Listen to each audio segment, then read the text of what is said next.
તમે માનો છો કે પરિવર્તન એ સંસારનો નિયમ છે? જો પરિવર્તન એ સંસારનો નિયમ છે તો કેમ આ કોઈ અબોલા પશુ માટે પરિવર્તન નહીં, ફક્ત મનુષ્ય માટે જ પરિવર્તન? તમે જાણતા હશો કદાચ કે 2-3 મહિના પહેલા જ પંજાબમાં પૂર આવ્યું જેમાં મોટા પ્રમાણે પશુ મૃત્યુ પામ્યા હતા. અને તેમનું મૃત્યુ પામવાનું કારણ શું હતું?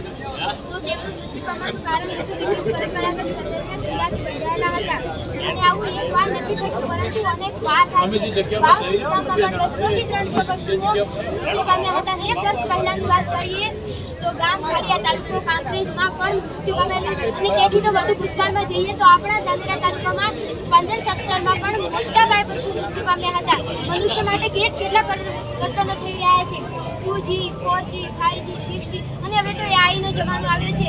પરંતુ આબોલા પશુ માટે કોઈ પરિવર્તન નહીં.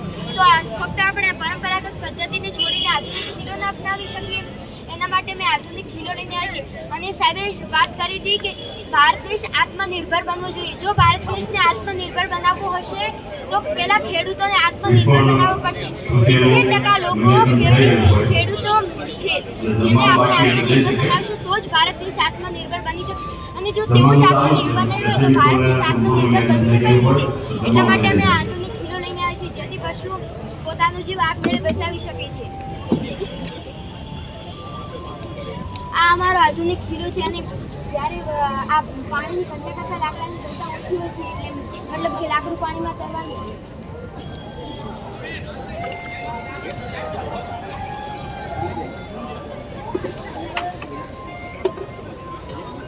આ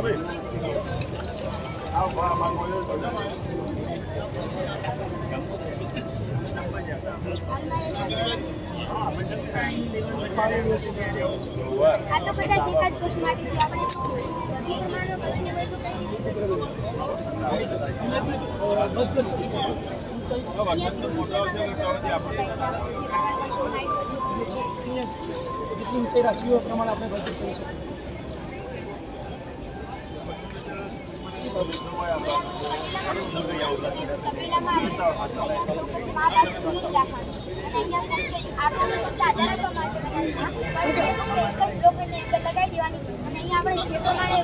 વ્યવસ્થા કરી આપણે પશુઓ તે પ્રમાણે ખીલાની વ્યવસ્થા કરી દેવાની. અને અહીંયા ખીલાની નીચે પાણીના ટેન્કની પણ વ્યવસ્થા કરી શકાય છે. અને અહીંયા પશુઓ ઉભો રહેવાની જગ્યા છે. એટલે જ્યારે આ ખાલી જગ્યા રાખીને આમાં કોઈ અવરોધ નહીં રાખવાનો. જ્યાં પાણી અંદર આવી શકે એટલે જ્યારે પાણી આવશે ત્યારે આ લાકડા ઊંચા જશે. જેથી લાકડા ઊંચા આવશે ઊંચાલાનો સિદ્ધાંત કાપ કરે છે. આપણે ચીંચવા સ્વરૂપનો ચીંચવો એક બાજુના ઊંચું થાય એક બાજુ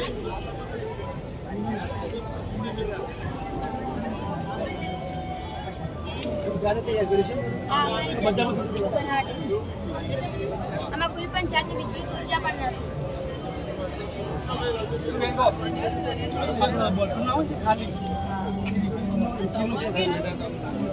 યોગેશ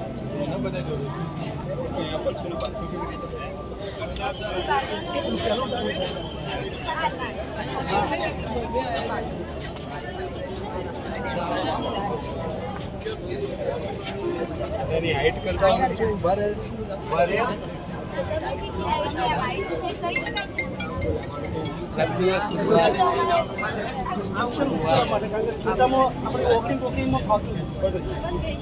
તમારા ઘરે ઊંચા છે કે જમીનના લેવલ પર તબેલા વગરમાં કે ના કરી શકાય? આ કરી શકાય ને.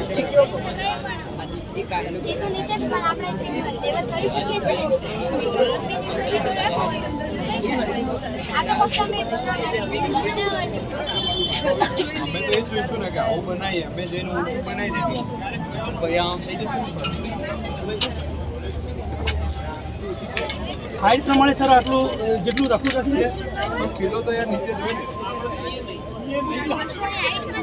પશુની હાઈટ આટલી હોય કિલો આટલું એમ નહીં કિલો ઓબ્વિયસલી એની હાઈટ કરતા નીચો જ હોય. કોઈ દિવસ એની હાઈટ કરતા ઉપર બાજુમાં ના હોય.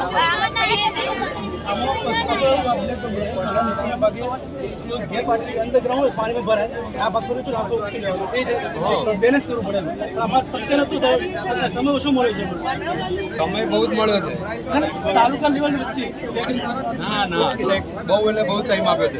એટલે હાઈટ ઉપર હોય ને તો કશું મેળે નહીં ખુલી ગઈ દિવાળી પહેલા સત્રમાં બીજા સત્રમાં વિજ્ઞાન મેળો કર્યો ને ત્યાં તમે મેળે નહીં ખુલી શકે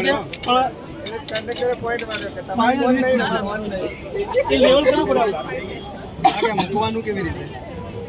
જો તારા ઘરે આ બનાવવું હોય શું કરે?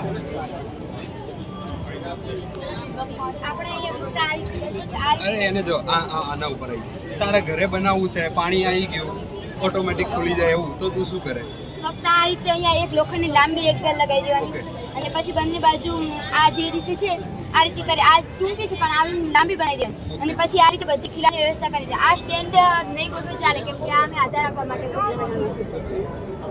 સામેવાળું ગોઠવવું પડશે. સામેવાળું ગોઠવી શકાય ને બધામાં એક જ લાકડું પણ કામ આવી શકે. એક લાકડું કરવું હોય તો બધામાં સારું. આને જમીનની અંદર મૂકવાનું કે જમીનની બહાર? મારા એંગલ ઉપર ને પાછું પશુ લઈને જતું ના રહે એંગલ બંગાલ ના લઈ જઈ શકે કેમ ના લઈ જશે? પણ શક્ય જ નહીં. બે એંગલ ફિટ થાય નીચે અને પહેલાં એનું સ્ટ્રક્ચર બનાવવું પડે ને.